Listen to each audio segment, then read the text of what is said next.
Right. Welcome to TTL Media, Tim's Take Live. I am not Wesley Snipes. Sit your $2 ass down before I make change. Oh, someone approached me and they said, Tim, I like what you're doing here on Tim's Take Live. I like your website, timthebartender.com. I like your other page, Tim the Bartender.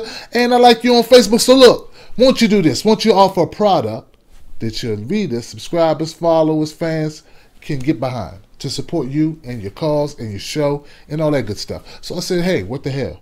As long as it's cool, as long as it's right, I will put it out there. So here it is, folks. Your official Tim the Bartender silver card. That's right. Tim the Bartender, 1 grand point, 999 fine silver cards. This is my picture. How do I look? What do you guys think of the picture?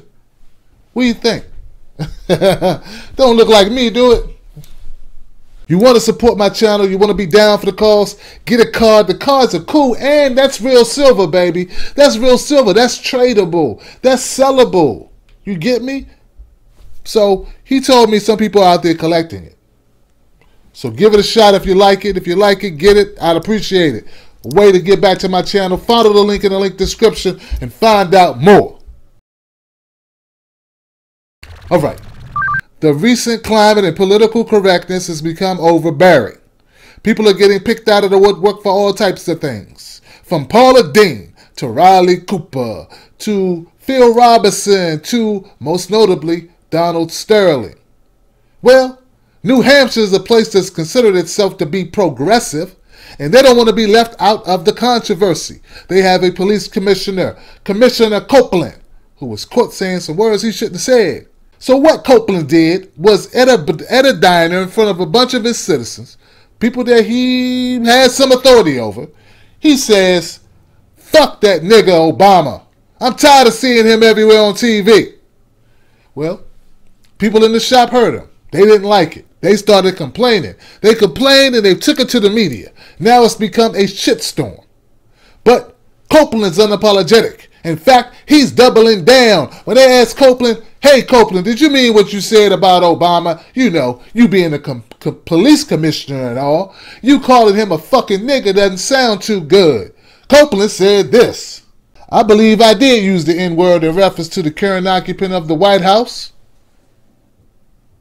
For this, I do not apologize. He meets and exceeds my criteria for such."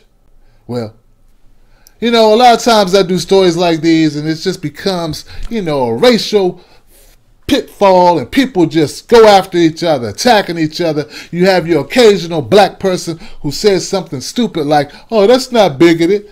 That's fine." And we got the occasional, you know, loser, bigoted white person who says, "He's just speaking the truth about y'all." And I get tired of it. But the reason why I did this story today is because of what happened at the town hall meeting, where the citizens had an opportunity to address this shithead Copeland. Oh man, it restored my faith in humanity, or at least in New Hampshire. Go ahead, Jim.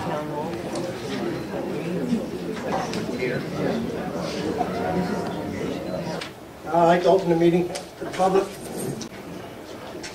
Hello, my name is Jane O'Toole.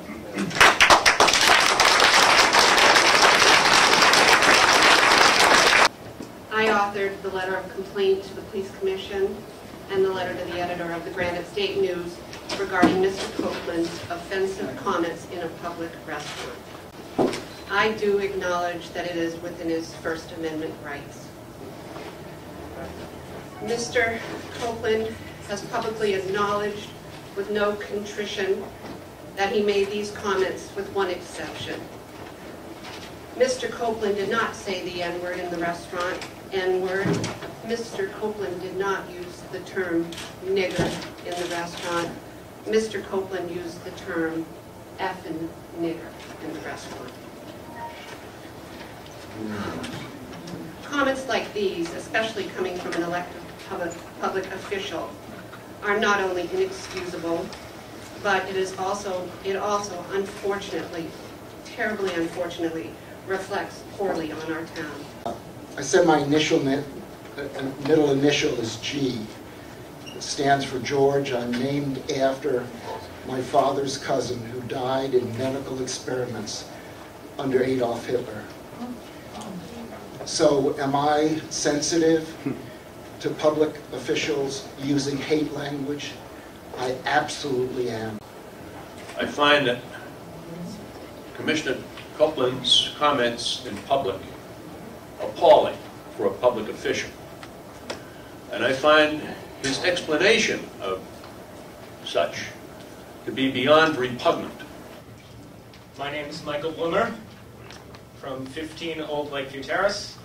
I'm a junior at Kingswood, and I'd like to make a couple of remarks tonight about the Commissioner's racial remarks. I want to say that I embrace fully your First Amendment right to say what you've said, and I hope everyone here in the room will embrace my First Amendment right to say a really horrible racial term, because this is a term we need injected into this discourse here. I believe I did use the N-word, in reference to the current occupant of the White House. For this, I do not apologize. He meets and exceeds my criteria for such. I'd like to ask you, Mr. Copeland, what do you mean by this? First thing I'd like to call to attention is the passive-aggressive nature of, quote, the current occupant of the White House. Are you willing to acknowledge that the twice-elected President of the United States and a man who was elected twice in the United States of America? The second question, of course, what could you possibly have been thinking when you made reference to the criteria for nigger, for the criteria for hate speech? Pardon me, but I see in your quote a bad picture of New Hampshire. I see the potential for America to see New Hampshire as a state of scared, enfeebled old white men.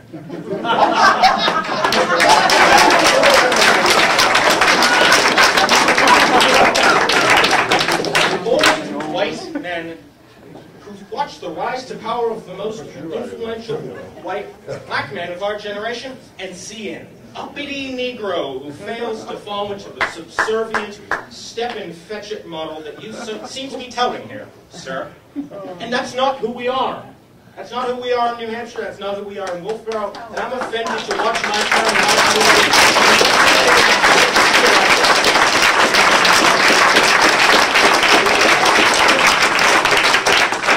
I'd love to know, when did Mr. Obama enter the fold of being a nigger?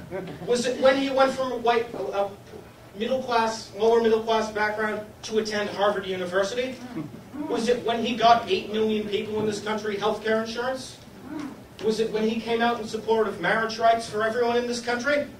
Or was it simply when he had the temerity to rise above his station as a black man? Your comment that there's some criteria a black man has to avoid lest he be qualified as a nigger portrays you as racist far better than using the term ever could have.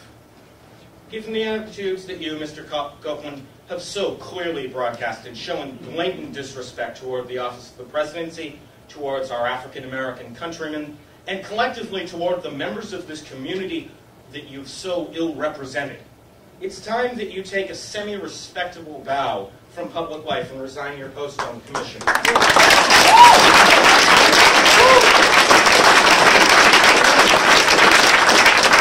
Sir, you've revealed yourself to the public eye, and it's not a face that I want representing my town. It's not a face that these folks want representing their town, and it's not a face we want representing our justice system.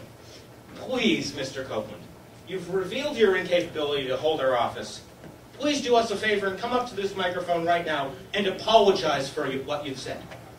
And then if you really want to go through with it, please resign tonight. Thank you. I hope that you guys stuck around to watch at least most of that video. Or maybe all of it, I hope. I kept most of it in because I thought it was important that you were able to see exactly how citizens feel when these people in public authority positions cross the line. Look, Mr. Copeland's probably not the worst person in the world, but it's not a contest about who can be the worst person. We're all in a contest not to offend each other, not to piss each other off, not to scare the hell out of each other. And if you're in a position where you can deny someone their freedom or their paycheck, yeah, your politics matters. I'm tired of hearing people say we need to mind our business. Yeah, when it comes to certain stuff. But not when it comes to abuse. Not when it comes to you threatening the rights of others. And that's what a police commissioner could do. I'm sure invariably there'll be some people that come to this site, come to this page, this video even, and try to take up for Copeland. Start talking about his First Amendment rights. Well, you know what? The citizens of Wolfeboro, they have rights too. And part of their rights are they don't have to be subjected to a bigoted police commissioner. And they don't want a bigoted police commissioner representing them, being the face of their community. I know Chris Rock kind of started this with the whole blacks and niggers and like trying to make a line between the two. But the bottom line is this. To many people who are bigots, there is no line. All blacks are niggers. To them. And to others who have a warped value system, who don't see themselves as bigots, but they truly are, the difference between being a nigger and being a black is if they like you. So I kind of fault Chris for that. Anyway, we'll see where this goes. I follow it. I hope this Commissioner Copeland resigns, because a man like that, a man who feels that he can utter such racist, racially charged language in public, in earshot of everyone in the diner, probably said a lot worse directly to people who couldn't fight back. I'm Tim Black. This is Tim's Take Live. Thanks for tuning in. Maybe one day they'll all die, but until then, we have to speak up. Thanks for watching.